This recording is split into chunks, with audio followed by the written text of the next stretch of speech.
বন্ধুরা, আজকে আবার আমি তোমাদের সামনে একটা নতুন সিরিজ নিয়ে চলে এলাম। আগের যে সিরিজটা আমরা দেখলাম যে ওয়েস্ট বেঙ্গল পিএসসি 2009 পুরো সিরিজ কিন্তু আমরা কভার করলাম। কিন্তু আজকে এই পার্টিকুলার সেশনে আমরা যেটা শুরু করবো সেটা হচ্ছে 2007। তুমি দেখতে পাচ্ছ এখানে যে থাম্বনেলটা দিয়েছি, West Bengal PSC JEE, SSC JEE, KMC, KMDA এবং নির্মাণ সহায়ক এভরি এক্সামের জন্য কিন্তু এই প্রশ্নগুলো তো ইম্পর্টেন্ট বটেই, যেহেতু অলরেডি এগুলো পিএসসি জেইই এবং এর মধ্যে কিছু কিছু প্রশ্ন রয়েছে যেগুলো এইতেও কিন্তু এসেছে। ঠিক আছে, তো এগুলো আমরা প্রিভিয়াস ইয়ারের কোশ্চেনগুলো ডিটেলসের সাথে সলিউশন করব। যেভাবে আমি তোমাকে 2009 করিয়েছি সেমভাবে কিন্তু এটাও কিন্তু 2007টাও কিন্তু করাবো। তো চলো আজকে ফার্স্ট সিরিজ প্রথম ফার্স্ট পার্টে আমরা কি কি জানবো, দেখা যাক ফার্স্ট প্রশ্ন কি রয়েছে। দেখো 2007-এর সর্বপ্রথম 1 নম্বর প্রশ্ন যেটা রয়েছে, দেখো 1 নম্বর প্রশ্ন বলছে দ্য ডিজারেবল লেন্থ। সো এই টার্মগুলো কিন্তু আমাদেরকে জানতে হবে, এই টার্মগুলো মোস্ট ইম্পর্ট্যান্ট। এই টার্মগুলোর মানে বোঝা, এর সঙ্গে কার মিল রয়েছে সেগুলো কিন্তু বোঝা। কি দেখো 1 নম্বর রয়েছে কি ডিজারেবল লেন্থ, তো সুতরাং সেটাকে আমি হাইলাইট করব। আর কি অফ, এই যে ডিজারেবল লেন্থটা কার ডিজারেবল লেন্থ, না ওভারটেকিং জোনের, এটাকে আমি হাইলাইট করব। একটা আছে কি ডিজারেবল লেন্থ আর একটা কি না overtaking zone. As per IRC মানে Indian Road Congress recognization is equal to, দেখো এখানে ডিজারেবল লেন্থ বললো, এই যে ডিজারেবল লেন্থ বললো না ওভারটেকিং জোনের ক্ষেত্রে, তো ওভারটেকিং জোনের ক্ষেত্রে দু রকম ডাইরেকশান হচ্ছে। একটা কি না একটা আছে তোমার মিনিমাম লেন্থ হয় মিনিমাম, আর একটা আছে কি ম্যাক্সিমাম।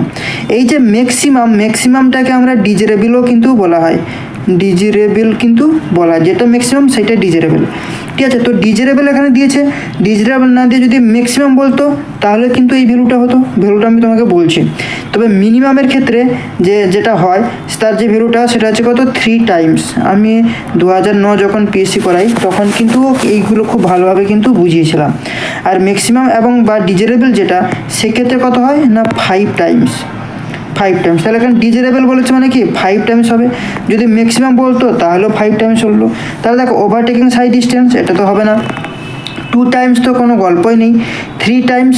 এই যে 3 Times of overtaking side distance, তো 3 টাইমসটা কার সঙ্গে হবে, 3 টাইমস হচ্ছে তোমার মিনিমামের ক্ষেত্রে হলে হবে। আর 5 টাইমস অফ ওভারটেকিং জোনটা হচ্ছে কি না ডিজারেবল বা ম্যাক্সিমাম। তাহলে এখানে আমাদের অপশান ডি হয়ে যাবে কি কারেক্ট অ্যান্সার। এবং এই যে ওভারটেকিং জোনের ব্যাপারটা সেটা একটা ডায়াগ্রাম দেখিয়ে তোমাদেরকে বোঝাবো। এখানে দেখো আমি তোমাদেরকে একটা ডায়াগ্রাম দেখিয়েছি। এই যে ডায়াগ্রামটা মানে হচ্ছে এইভাবে রোড যাচ্ছে, আমাদের এইভাবে রোড যাচ্ছে, দিয়ে এইরকম একটা এই যে পার্টটা চলে এসছে, এই যে পার্টটা ঠিক আছে। এই দিকে তো আমাদের রোডের মিনিমাম যে উইথ সেটা সম্পর্কে এখানে আলোচনা করব। এটাও রোডের উইথ 2A রোড, কিন্তু একটা রোড আর একটা রোডকে ক্রস করার জন্য এই পার্টটা কিন্তু দেওয়া হয়েছে। ঠিক আছে, মানে দেখো S1, এই যে S1টা মানে কোনটা বলছে, তুমি ডায়াগ্রামে দেখতে পাচ্ছ এখানে S1 দিয়েছে। এই S1 মানে হচ্ছে তোমার ওভারটেকিং জোন বিং।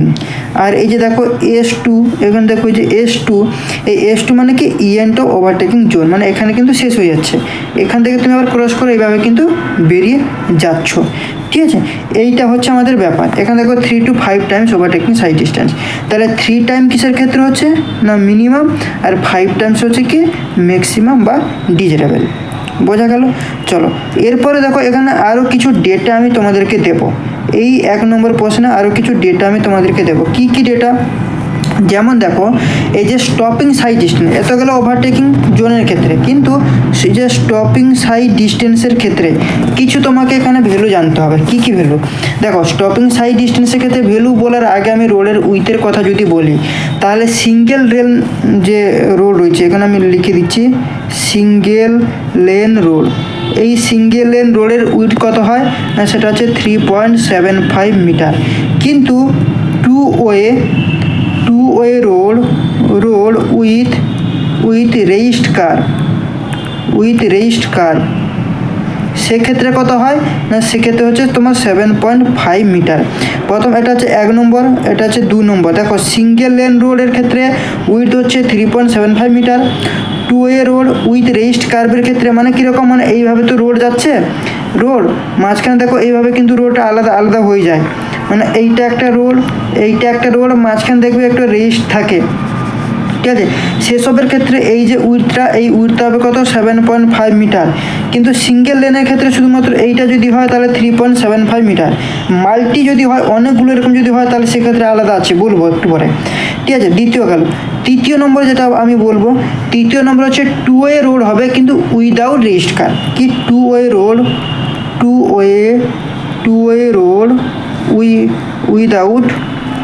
উইদাউট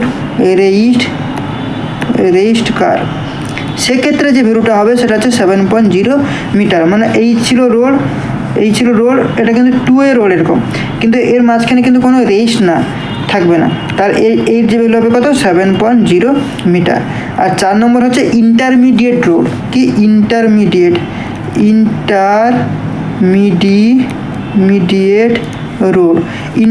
রোডকে আর একটা নামে বলা হয় যেটা হচ্ছে ইম্পর্টেন্ট রোডস, সেক্ষেত্রে যে উইথটা হয় সেটা হচ্ছে 5.5 মিটার। আর 5 নম্বরে আর একটা থাকবে সেটা হচ্ছে মাল্টি রোডের ক্ষেত্রে ভ্যালু হয়, 5 নম্বরটা লিখিয়ে দিই, মাল্টি রোডের ক্ষেত্রে কত হয় না 3.5 মিটার। এটা কিন্তু গড়গড়ে কিন্তু মুখস্থ রাখতে হবে যে সিঙ্গেল লেন রোডের ক্ষেত্রে যে ভ্যালুটা হয় সেটা হচ্ছে কত 3.75 মিটার। আর two way road with raised kerb তখন হবে কত 7.5 মিটার। আর two way road without raised kerb তখন হবে কত 7.0 মিটার। তারপরে ইন্টারমিডিয়েট রোড বা তোমার ইম্পর্টেন্ট যে রোড যেটা আমি বললাম সেটা হচ্ছে 5.5 মিটার। আর মাল্টি রোড হচ্ছে কত 3.5 মিটার। এই কটা value, single road, two way road with raised kerb, two way road without raised kerb, তারপরে হচ্ছে ইন্টারমিডিয়েট বা তোমার ইম্পর্টেন্ট রোডস, আর একটা হচ্ছে কি না তোমার মাল্টি রোড। বোঝা গেছে? এই ডেটাগুলো জানতে হবে। তাহলে 1 নম্বরের আমাদের ডি হয়ে গেল কিন্তু কারেক্ট অ্যান্সার। এখান থেকে দেখো এই যে টোটাল ভ্যালু বললাম না, এইগুলো হচ্ছে সারাউন্ডিং, মানে এই ওভারটেকিং জোনকে বাদ দিয়ে যদি অন্য যদি প্রশ্ন আসে, এই যে ওভারটেকিং জোনটাকে বাদ দিয়ে যদি অন্য এই চ্যাপ্টার থেকে যদি প্রশ্ন আসে এই টপিক থেকে, তাহলে কিন্তু এই হচ্ছে সারাউন্ডিং। এছাড়াও আরও 3টে ভ্যালু রয়েছে। কি ভ্যালু রয়েছে না single lane road two way traffic, সেক্ষেত্রে ভ্যালুটা কি হয়, কি বললাম, single lane road two way traffic, এর ক্ষেত্রে যে ভ্যালুটা হয় সেটা হচ্ছে 2 ইন্টু স্টপিং সাইড ডিস্টেন্স। ঠিক আছে, 2 ইন্টু স্টপিং সাইড ডিস্টেন্স, এটা গেলো 1 নম্বর। দ্বিতীয় নম্বর যে ভ্যালু বলবো টু ওয়ে ট্রাফিক, এটা কি হলো single lane road two way traffic, কিন্তু এবারে যেটা আসছে টু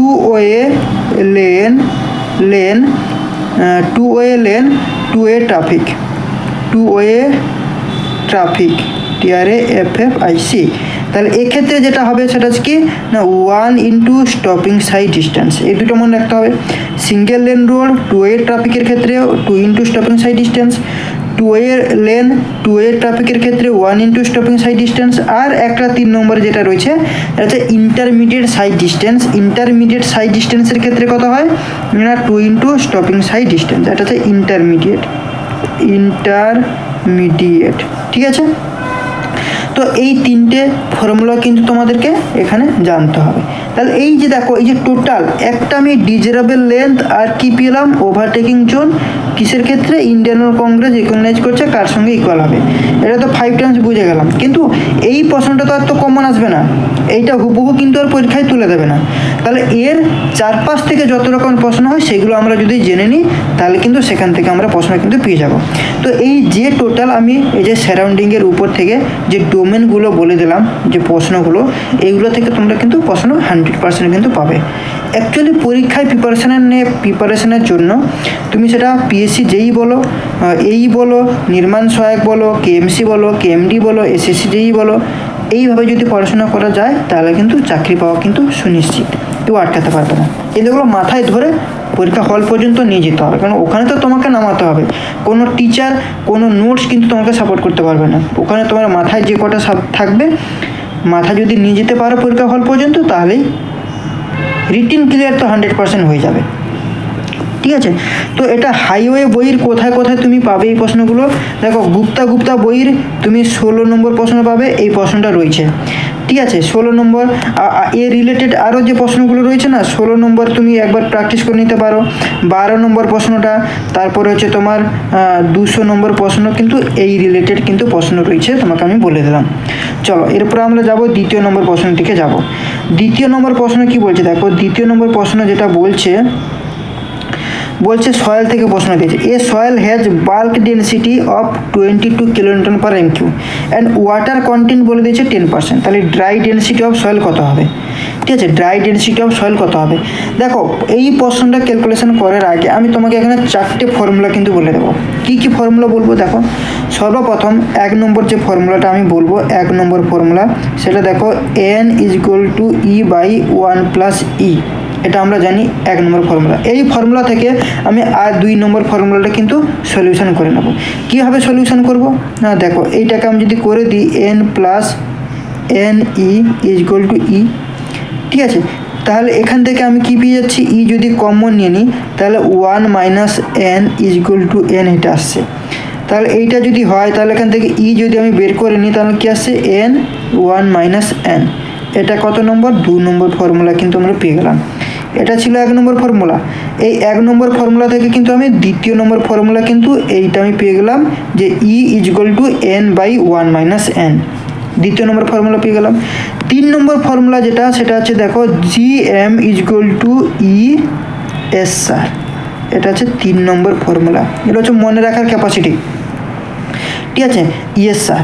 4 নম্বর ফর্মুলা এখান থেকে আমরা পেয়ে যাব যে gamma d = gamma bulk by 1 + m। এখান থেকে আমরা পেয়ে যাচ্ছি কি না, জি গামা 1 মিনিট ভুল লিখে দিলাম, জি গামা ডব্লু বাই 1 + e। এটা আমাদের হয়ে গেলো কত, 4 নম্বরের ফর্মুলা। এই যে 4টে ফর্মুলা বললাম, এই 4টে ফর্মুলা তুমি যদি মনে রাখতে পারো তাহলে কিন্তু এই ম্যাথটা কিন্তু খুব ইজিভাবে তোমরা করে নিতে পারবে। ঠিক আছে, এই যে ম্যাথটা, এই ম্যাথটা কিন্তু খুব ইজিভাবে করে নিতে পারবে। কেন, এখানে বাল্ক ডেনসিটি বলে দিয়েছে, গামা বাল্ক ডেনসিটি বলে দিয়েছে কত না 22 kilonewton per MQ. Water content তোমাকে বলে দিয়েছে, মানে আমরা এম পেয়ে যাচ্ছি কত, 10%। তাহলে এখানে শুধু ফর্মুলা পুট করে দেবো।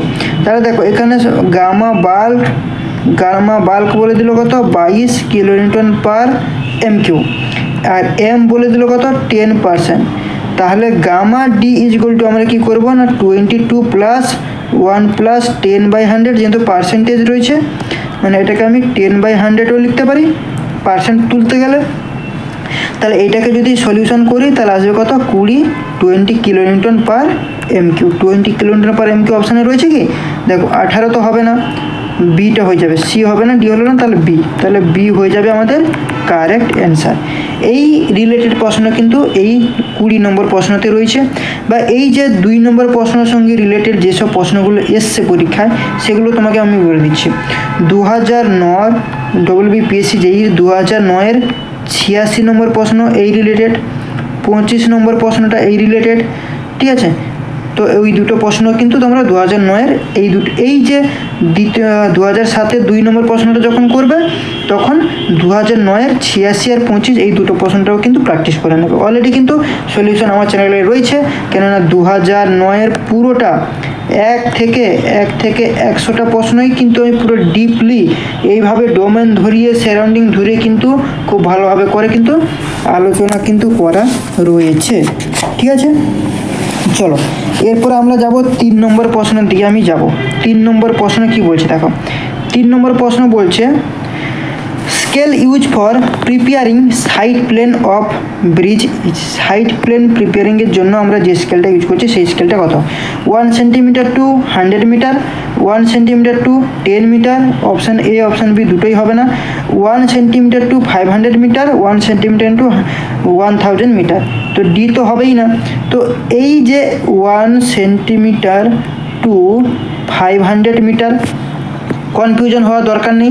কোথাও কোথাও 500 থাকে, আবার কোথাও কোথাও কিন্তু মানে 1:500, কোথাও কোথাও কিন্তু 1:200 থাকে।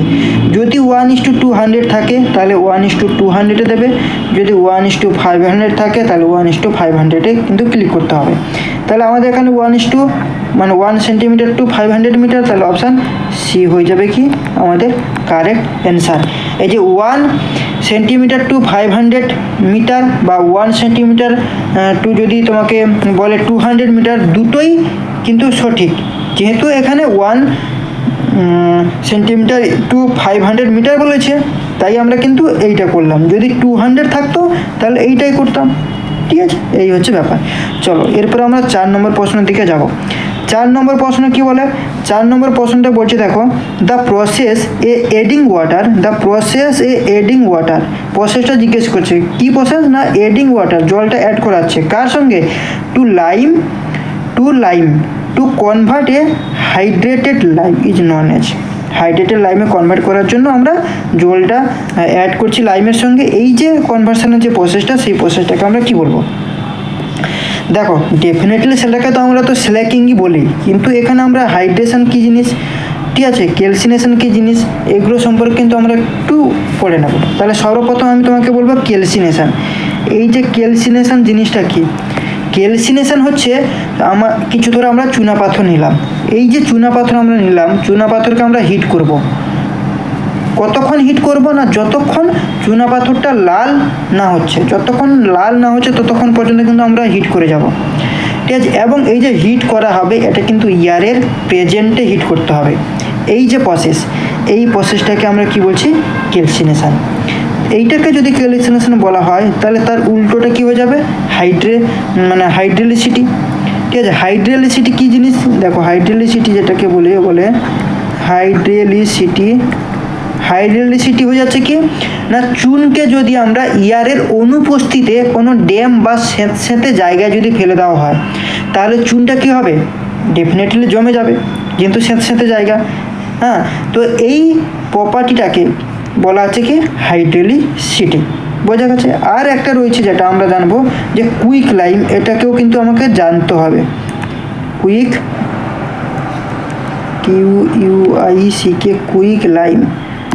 লাইম জিনিসটা কি?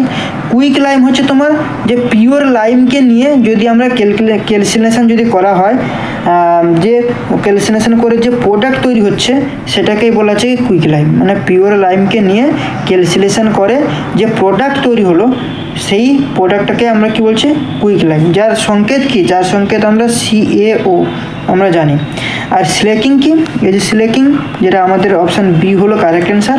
স্ল্যাকিং হচ্ছে কুইক লাইমের মধ্যে আমরা এডিকুইটভাবে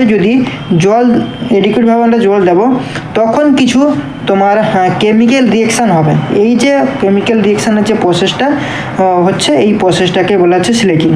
মোদ্দা কথা, লাইমের মধ্যে যদি জল দেওয়া হয় তাহলে সেই যে জল দেওয়ার প্রসেসটাকে বলা হচ্ছে কি স্ল্যাকিং, মানে এডিং ওয়াটার। ঠিক আছে, এডিং ওয়াটারের প্রসেস লাইমের মধ্যে। তাহলে আমাদের হয়ে গেল কি বি হয়ে গেল আমাদের কারেক্ট অ্যান্সার। চলো 5 নম্বর কি বলছে একবার আমরা দেখব। 5 নম্বরে কি বলছে, 1 মিনিট। 5 নম্বর দেখো, 5 নম্বরে বলছে when the axis of load lying in the plane of rivet group, then the rivets are subjected to। আচ্ছা, খুব ইম্পর্ট্যান্ট একটা পয়েন্ট 5 নম্বর। দেখো এক্সিয়াল লোড যদি তোমার রিবেটের প্লেনের উপরে অবস্থিত হয় তাহলে সেটা কি হয়? শুধুমাত্র শেয়ারটাই ক্র্যাক দেখা দেয়। তাহলে এখানটা কি হয়ে যাবে? শেয়ার বলে কিছু কি রয়েছে? অপশান এ কি বলছে? Only shear stage. তাহলে অপশান এ হয়ে যাবে কি correct answer. A truss in figure, মানে এখানে একটা ডায়াগ্রাম দিয়ে দিচ্ছে। এই যে ডায়াগ্রামটা তুমি দেখতে পাচ্ছ, এই ডায়াগ্রামটাতে কিছু লোডেড রয়েছে। সেক্ষেত্রে কী হবে না, the force in the member CD, মানে যে সি এবং ডি এই যে মেম্বারটা তোমার কি, মানে এখানে বলেছে না 40 তোমার কম্প্রেসিভ, 40 টেনশন, 2 কম্প্রেসিভ আর 0। এটা কি হবে, কোন টেনশন আসবে, না 40 টেনশন আসবে, না কম্প্রেশন আসবে, না 0 হবে, কি হবে সেটা তোমাকে জিজ্ঞাসা করেছে। তো দেখো এইটা বুঝতে গেলে তোমাদেরকে আমি একটা ডায়াগ্রাম দেখিয়ে একটা প্রশ্ন তোমাদেরকে আমি এইখানটায় বুঝিয়ে দিচ্ছি। এইখানটা স্পেস রয়েছে, এইখানটা বুঝিয়ে দিচ্ছি। আমি এখানে একটা বড় একটা ডায়াগ্রাম অঙ্কন করব, যেখানে অনেকগুলো মেম্বার থাকবে, ঠিক আছে। তো দেখো ডায়াগ্রামটা আমি ধরো এইভাবে, এখানটা আমি মন দিয়ে কিন্তু দেখবে, খুব ইম্পর্টেন্ট কিন্তু এই চ্যাপ্টারটা বলতে এই যে পার্টটা কিন্তু খুব ইম্পর্ট্যান্ট। 1 2 3 4 5 এখানটা আমি ধরো দিয়ে দিলাম, এটার নাম দিলাম ধরো A B C D E F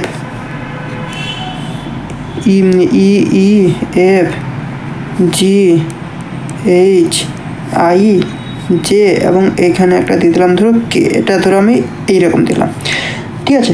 তো দেখো এখানে এইরকম একটা কিন্তু ডায়াগ্রাম রয়েছে, এবং এখানে এইরকম টাইপেরও কিন্তু রয়েছে, এইরকম টাইপেরও কিন্তু রয়েছে, ঠিক আছে। তাহলে তুমি এখানটা দেখো, এখানে টোটাল কটা মেম্বার রয়েছে তোমরা আমাকে বলো তো, মেম্বার কটা রয়েছে, MEMBER, এখানে টোটাল কটা মেম্বার রয়েছে। মেম্বার বলতে দেখো তোমাকে আমি এখানে আলাদা একটা কালি নিই, তাহলে তোমাদের বুঝতে সুবিধা হবে। এই ব্লু কালিটা নিলাম। যেমন দেখো 1 2 3 4 5 6 7 8 9 10 11 12 13 14 15 16 17 18 19। তাহলে টোটাল মেম্বার এখানে কটা রয়েছে না 19টা কিন্তু তোমার এখানে মেম্বার রয়েছে। আচ্ছা, এখান থেকে ছোট্ট যে তোমাকে যদি একটা ইন্টারভিউ প্রশ্ন যদি জিজ্ঞেস করা হয় মেম্বারের প্রপার্টি কী হয়, সবসময় কিন্তু তোমরা মনে রাখবে মেম্বারের প্রপার্টি কিন্তু কোলিনিয়ার হয়। তাহলে এখানে দুটো রকমের প্রশ্ন আমাদের আসবে, যে কোলিনিয়ার মেম্বার কোনটা হবে, নন কোলিনিয়ার মেম্বার কোনটা হবে, জয়েন্ট কোনটা হবে। জয়েন্ট দেখো, জয়েন্ট বলতে কি বোঝায়, দেখো এই একটা মেম্বার আসছে এবং এখান থেকে এই একটা মেম্বার আসছে, মাঝখানে কিন্তু এখানে জয়েন্ট হয়ে গেছে, তাহলে এই পার্টটা হচ্ছে জয়েন্ট, আমরা বুঝে গেলাম। এবং দুটো দেখো একই লেভেলের কিন্তু রয়েছে সমান্তরালভাবে এই যে মেম্বার, তাহলে এই মেম্বার আর এই মেম্বার, এই যে 1 নম্বর মেম্বার, এই 2 নম্বর মেম্বার, এটা হয়ে যাচ্ছে কি কোলিনিয়ার মেম্বার। আর এই যে মেম্বারটা, যে 3 নম্বর যে মেম্বারটা আসছে, এটা হয়ে যাচ্ছে নন কোলিনিয়ার মেম্বার। সিমিলারলি তাহলে এইটা কি হবে, নন কোলিনিয়ার মেম্বার হবে, ঠিক আছে, এটা নন কোলিনিয়ার মেম্বার হবে। আর যদি আমি এই জয়েন্টের কথা যদি বলি, তাহলে এই যে মেম্বারটা আর মানে এডি মেম্বার আর ইডি মেম্বার, এই দুটো মেম্বার কি হয়ে যায়, মানে এখানে যদি বলি এই যে ডি আর ই মেম্বার আর ই মেম্বার, এই দুটো মেম্বার হয়ে যাচ্ছে কোলিনিয়ার, এটা হচ্ছে নন কোলিনিয়ার। বোঝা গেছে? আর এই যে পয়েন্টটা, এটা হয়ে যাচ্ছে কি জয়েন্ট। বোঝা গেছে? তাহলে দেখো এখানে আমি তোমাকে টোটাল 4টে পয়েন্ট বলবো, 4টে কী রুলস বলবো এখানটায়। সর্বপ্রথম 1 নম্বর রুলস যেটা আমি বলবো, একটা পার্টিকুলার জয়েন্টে যদি 3টে মেম্বার মিট করে, এটাকে আমি একটু ক্লিয়ার করে দিই। একটা পার্টিকুলার জয়েন্টে, এই দেখো এটা তো জয়েন্ট, তুমি বুঝতে পারছো, এটা হচ্ছে জয়েন্ট। তাহলে 1 নম্বর পয়েন্ট আমি কি বলছি, একটা পার্টিকুলার জয়েন্টে যদি 3টে মেম্বার মিট করে, এখানে দেখো 3টে মেম্বার মিট করেছে, এই একটা মেম্বার, এই একটা মেম্বার, এই একটা মেম্বার, তাহলে 3টে মেম্বার মিট করলো। এবং 3টে মেম্বারের মধ্যে দুটো যদি কোলিনিয়ার হয়, তাহলে এইটা হচ্ছে কি কোলিনিয়ার, এবং এটাও কিন্তু কোলিনিয়ার। তাহলে এই জয়েন্টের মধ্যে দুটো কিন্তু কোলিনিয়ার মেম্বার কিন্তু আমরা পাচ্ছি। তাহলে কোলিনিয়ার মানে কি, একই লাইনে অবস্থিত হবে। এবং তৃতীয় মেম্বারটা যদি নন কোলিনিয়ার হয়, তাহলে এই মেম্বারটা তো নন কোলিনিয়ার। দুটো মেম্বার একই লাইনে অবস্থিত হলো, সেই জন্য সেটাকে কোলিনিয়ার বলা হলো। আর একটা অন্য লাইন থেকে আসছে, মানে সেটাকে নন কোলিনিয়ার বলছি। তো তাহলে এটা যদি হয়, তবে সেই যে নন কোলিনিয়ার মেম্বারটা, মানে এই যে নন কোলিনিয়ার মেম্বারটা সবসময় কি করবে না 0 ফোর্স ক্যারি করবে। কি করবে? 0 ফোর্স ক্যারি করবে। একটা 1 নম্বর কিন্তু ফর্মুলা, 1 নম্বর রুলস। দ্বিতীয় নম্বর রুলস কি বলছে, একটা পার্টিকুলার জয়েন্টে যদি দুটো মেম্বার মিট করে, একটা পার্টিকুলার জয়েন্টে যদি দুটো মেম্বার মিট করে, মানে এই ধরো একটা জয়েন্ট, এই জয়েন্টে দেখো দুটো মেম্বার কিন্তু মিট করেছে, এই একটা মেম্বার মিট করেছে, এই একটা মেম্বার মিট করেছে, দুটো মেম্বার মিট করেছে, দুটো মেম্বারই কিন্তু দেখো নন কোলিনিয়ার মেম্বার। এই যে দুটো পয়েন্ট কিন্তু এই মেম্বারটা এই যে জয়েন্টে মিট করেছে কে জয়েন্টে, এটা দুটো মেম্বারই কিন্তু নন কোলিনিয়ার মেম্বার। তাহলে দুটো মেম্বারই কি হবে, এই দুটো মেম্বারই কিন্তু জিরো ফোর্স ক্যারি করবে, মানে হচ্ছে জে কে মেম্বার আর আই যে মেম্বারটা কিন্তু জিরো ফোর্স ক্যারি করবে। এটা দ্বিতীয় নম্বর রুলস। তৃতীয় নম্বর রুলস কি? তৃতীয় নম্বর রুলস হচ্ছে দুটো নন কোলিনিয়ার মেম্বার একটা পার্টিকুলার জয়েন্টে যদি মিট করে এবং যদি কোনো এক্সটার্নাল সাপোর্ট যদি না থাকে তাহলে কিন্তু জিরো ফোর্স ক্যারি করবে। তাহলে কি করে না তোমার জিরো ফোর্স কিন্তু ক্যারি করবে, ঠিক আছে, জিরো ফোর্স ক্যারি করবে। আর 4 নম্বরটা কি? 4 নম্বর যেটা তোমাদেরকে বলবো যে দুটো মেম্বার একটা জয়েন্টে মিট করছে, দুটো মেম্বার যদি একটা জয়েন্টে মিট করছে এবং সেটা যদি 90 ডিগ্রি হয়, ধরো এই যে জয়েন্টটা দুটো মেম্বার, এই একটা মেম্বার এই একটা মেম্বার, এটা ধরো 90 ডিগ্রি অ্যাঙ্গেলে যদি থাকে, তাহলে এই হরাইজেন্টাল বা ভার্টিক্যাল থেকে যদি কোনো এক্সটার্নাল সাপোর্ট যদি আসে, হরাইজেন্টাল বা তোমার ভার্টিক্যাল থেকে যে কোনো একটা থেকে যদি কোনো এক্সটার্নাল সাপোর্ট না, যদি কোনো লোড আসে, ধরো আমি এই নিচ থেকে লোডটা দিয়ে দিলাম, লোড যদি আসে তাহলে সেই ডাইরেকশানের পার্টিকুলারে যেটা আছে প্যারালাল, সেই যে ডাইরেকশানের প্যারালাল যেটা থাকবে সেটা কিন্তু জিরো ফোর্স নিতে পারবে না।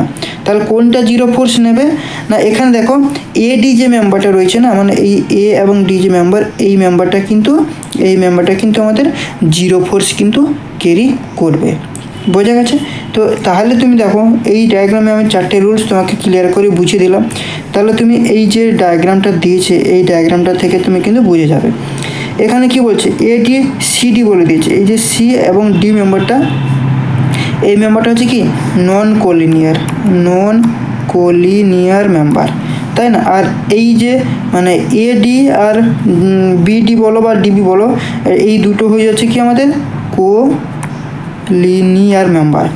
তাহলে এই দুটো একই লাইনে রয়েছে কোলিনিয়ার মেম্বার, আর একটা যখন আসবে উপর থেকে যখন আসছে নন কোলিনিয়ার মেম্বার, তাহলে সেক্ষেত্রে আমাদের সিডি, এই যে সিডি মেম্বারটা কি করবে, সবসময় জিরো ফোর্স কিন্তু ক্যারি করবে। এটা কিন্তু প্রথম রুলস নম্বর 1-এ কিন্তু এইটাই আমি বললাম, ঠিক আছে? তাহলে অপশান ডি হয়ে যাবে আমাদের কারেক্ট অ্যান্সার।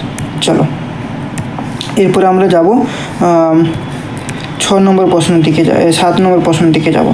7 নম্বর প্রশ্ন কি বলছে দেখো, 7 নম্বর প্রশ্ন বলছে for a given aggregate content increase the water cement ratio. আচ্ছা, given aggregate content increase the water cement ratio, যদি ওয়াটার সিমেন্ট রেশিও যদি বেড়ে যায় তাহলে কি হবে, শ্রিঙ্কেজ দেখা দেবে জলের মধ্যে। Water cement aggregate content increasing the water cement ratio বাড়লে আমাদের কি দেখা দেয়, শ্রিঙ্কেজ দেখা দেবে। তাহলে অপশান এ হয়ে যাবে কারেক্ট অ্যান্সার। আরসিসির সময় এটা খুব ভালো করে বুঝিয়েছি, আরসিসির রয়েছে সলিউশন করা প্লেলিস্টে, সেখান থেকে তোমরা দেখে নেবে। চলো 8 নম্বর প্রশ্ন কি বলছে দেখো, খুব একটা ভালো একটা প্রশ্ন রয়েছে 8 নম্বর। দেখো, if d is the depth of flow of water in a canal, the average velocity occur of a point measure above the bed level equal to. তাহলে দেখো এই প্রশ্নটা আমি তোমাদেরকে এইভাবে করাবো, একটা ডায়াগ্রাম এখানটা অঙ্কন করব। ধরো এই একটা ডায়াগ্রাম রয়েছে, ঠিক আছে, এই একটা ডায়াগ্রাম রয়েছে, এই লেভেলটা হয়ে কি আমাদের না বেড সবসময় কী হয়, জিরোতে শুরু হবে, ঠিক আছে, জিরোতে শুরু হবে। এবং উপরে এইখানে আমি একটা তোমাকে লেভেল দিয়ে দিলাম, যে লেভেলটাকে আমি WL ওয়াটার লেভেল বলে দেবো। এবং ওয়াটার লেভেলের নিচে আর একটা লেভেল থাকবে যেটা আমরা ম্যাক্সিমাম স্পিড বলা হয়। কি ম্যাক্সিমাম স্পিড, এটাকে আমি লিখে দেবো ম্যাক্সিমাম স্পিড। এই স্পিডের জায়গায় তুমি ভেলোসিটিও কিন্তু লিখতে পারো। এবং তার নিচে আর একটা আমি লেভেল দেবো যেটা হচ্ছে তোমার অ্যাভারেজ স্পিড, কি অ্যাভারেজ স্পিড বা অ্যাভারেজ ভেলোসিটি। তাহলে এখানে দেখো দুটো শ্যালো চ্যানেলের ক্ষেত্রে, এটা প্রথম 1 নম্বর বলছি শ্যালো চ্যানেল, কি শ্যালো চ্যানেলের ক্ষেত্রে কি বলছে না, অ্যাভারেজ স্পিডটা টপ থেকে কত হয়, 0.60 ওয়াই হয়। মানে এই যে টপ থেকে এইটা যদি হয় কত হয়, 0.60 ওয়াই, ঠিক আছে। আর এটা 1 নম্বর গেল, টপ থেকে এত হয়। আর টপ থেকে ম্যাক্সিমাম স্পিড পর্যন্ত, এই টপ থেকে ম্যাক্সিমাম স্পিড পর্যন্ত যেটা হয় সেই স্পিডটা কত হয় না, সেটা হচ্ছে তোমার 0.25 ওয়াই, এটা মনে রাখবে সবসময় যে শ্যালো চ্যানেলের ক্ষেত্রে। আর বেড স্পিডটা সবসময় কী হয়, 0 হয়, এটা আমি তোমাদেরকে দেখিয়ে দিয়েছি। বেড স্পিডটা সবসময় কী হয়, 0 হয়। আর ডিপ চ্যানেলের ক্ষেত্রে এটা কী হয়ে যায়, ডিপ চ্যানেলের ক্ষেত্রে এর যে অ্যাভারেজ স্পিডটা হয়, এইখানটা লিখে দিচ্ছি, ডিপ চ্যানেলের ক্ষেত্রে সেটা হচ্ছে তোমার 0.20y প্লাস 0.80y/2, এইটা। ঠিক আছে, এই দুটো জিনিস তোমাকে মনে রাখতে হবে। তাহলে এখানকার আমাদের কী হয়ে যাবে, 0.40D, মানে অপশান এ হয়ে যাবে আমাদের কারেক্ট অ্যান্সার। বোঝা গেছে? চলো 9 নম্বর প্রশ্নের দিকে যাব। 9 নম্বর প্রশ্ন কী বলছে দেখো, 9 নম্বর প্রশ্ন বলছে meandering of river generally occur in. আচ্ছা, মেন্ডারিং অফ রিভার, ঠিক আছে। তাহলে এইটা পড়তে গেলে আমাদেরকে আগে জানতে হবে বোল্ডার স্টেজ কী, ডেল্টা স্টেজ কী, টাফ স্টেজ কী, রকি স্টেজ কী। তাহলে সর্বপ্রথম বলবো রকি স্টেজ। রকি স্টেজ কী না, বেড স্লোপটা একটু স্টিপ হয়। এই রকি স্টেজের বেড স্লোপটা একটু স্টিপ হয় আর জলের ভেলোসিটি কিন্তু হাই হয়ে যায়। উইডথ অফ দ্য রিভার কী হয়ে যাবে, ভেরি ন্যারো হয়, সেটা হচ্ছে রকি স্টেজ। আর বোল্ডার স্টেজ কি, বোল্ডার স্টেজের প্রপার্টি হচ্ছে তোমার উইডথ অফ রিভারটা একটু ইনক্রিজ হয় আর বেড স্লোপ আর জলের ভেলোসিটি একটু কম হয় রকি স্টেজের থেকে। এই রকি স্টেজের থেকে এর তোমার জলের যে ভেলোসিটিটা কম হয় এবং বেড স্লোপটাও কিন্তু রকি স্টেজ থেকে কিন্তু কম হয়, কিন্তু উইডথ অফ রিভারটা কী হয়, ইনক্রিজ করে যায়। আর তারপরে যে টাফ স্টেজ কি, দেখো টাফ স্টেজের প্রপার্টি হচ্ছে তোমার প্লেন রিজিনের উপর দিয়ে যখন যাবে বা যখন ফ্লো করবে, নদীর চলাচল যখন করবে, তখন সেটা কী হয়, এরকম ঝিকঝাক মোশন দেখা দেয়, এরকম ঝিকঝাক মোশন দেখা দেবে, মানে ঢেউ খেলানোর মতো। এক্ষেত্রে কী হয় না, এর যে ভেলোসিটি এখানে লিখে দিচ্ছি, ভেলোসিটিটা কিন্তু লো হয়, ভেলোসিটিটা কিন্তু তোমার লো হয়ে যায়। আর বেড স্লোপটা কী হয় না, ফ্ল্যাট হয়ে যায়। ঠিক আছে। আর ডেল্টা স্টেজ হচ্ছে মানে বদ্বীপ বা মোহনা, যেটা হচ্ছে সমুদ্রের পাশাপাশি দেখা দেয়। ঠিক আছে, তাহলে 9 নম্বরের কী হয়ে যাবে, 9 নম্বর সি, মেন্ডারিং রিভার হচ্ছে জিগজ্যাগ মানে টাফ স্টেজের মধ্যে পড়ছে, তাই আমাদের সি হয়ে যাবে কারেক্ট অ্যান্সার। ঠিক আছে, চলো এরপর আমরা যাব 10 নম্বরের দিকে যাব। 10 নম্বর কী বলছে দেখো, 10 নম্বর বলছে the upstream curve portion of a guide bank. তাহলে গাইড ব্যাঙ্কে মার্ক করবো, গাইড ব্যাঙ্ক কী জিনিস সেটা জানবো। Is extended to subtended and angle at the centre equal to. এখানে অনেক কিছু জিনিস আমাদের জানতে হবে। কী কী জিনিস দেখো, গাইড ব্যাঙ্ক জিনিসটা কী, তো সর্বপ্রথম তোমাদেরকে যেটা বলবো, নদীর লেন্থ যেখানে সব থেকে কম হয় না, সেখানে কিন্তু আমরা গাইড ব্যাঙ্ক কিন্তু এই গাইড ব্যাঙ্কটা কিন্তু আমরা প্রোভাইড করে থাকি। ঠিক আছে, এই গাইড ব্যাঙ্ক ব্রিজের ভাঙনটাকে আটকানোর জন্য কিন্তু গাইড ব্যাঙ্ক দেওয়া হয়, বা গাইড ব্যাঙ্কের কাজ হচ্ছে ব্রিজ ভাঙনটাকে আটকানো। তাহলে হাইড্রোলিক স্ট্রাকচারের যে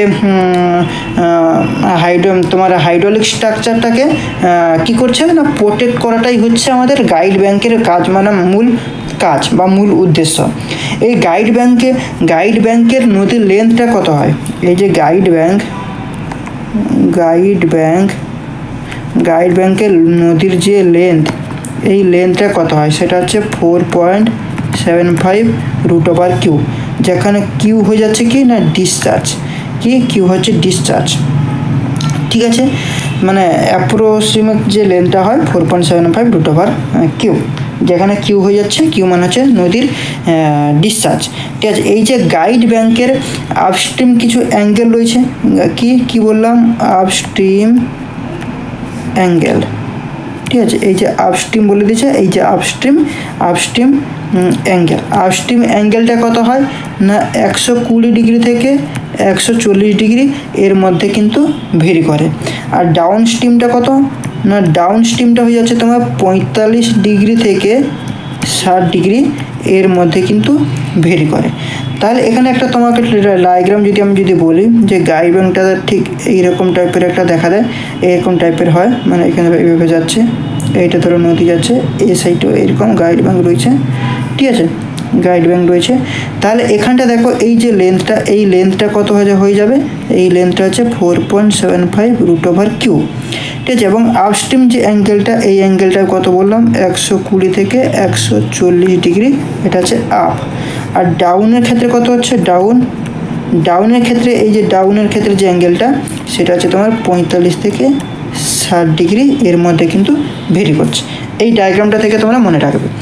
তাহলে দেখো এই যে শুধু গাইড ব্যাংকের এই যে পার্টটা আমি আলাদাভাবে একটু বানিয়ে নিচ্ছি এখানটায়, দিয়ে তোমাদেরকে দেখাবো।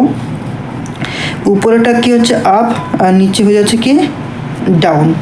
তাহলে দেখো এইটা হয়ে যাচ্ছে কি আমাদের লেন্থ, এইটা হচ্ছে লেন্থ কত 4.75 √/কিউ। তাহলে আপস্ট্রিপের অ্যাঙ্গেলটা আমি যদি দিচ্ছি কত 0.45 L, নিচেরটা হয়ে যাচ্ছে কত, তাহলে এটা কত হয়ে যাচ্ছে 0.25 L। তাহলে দেখো এখানটায় লেন্থ কত হয়ে গেল,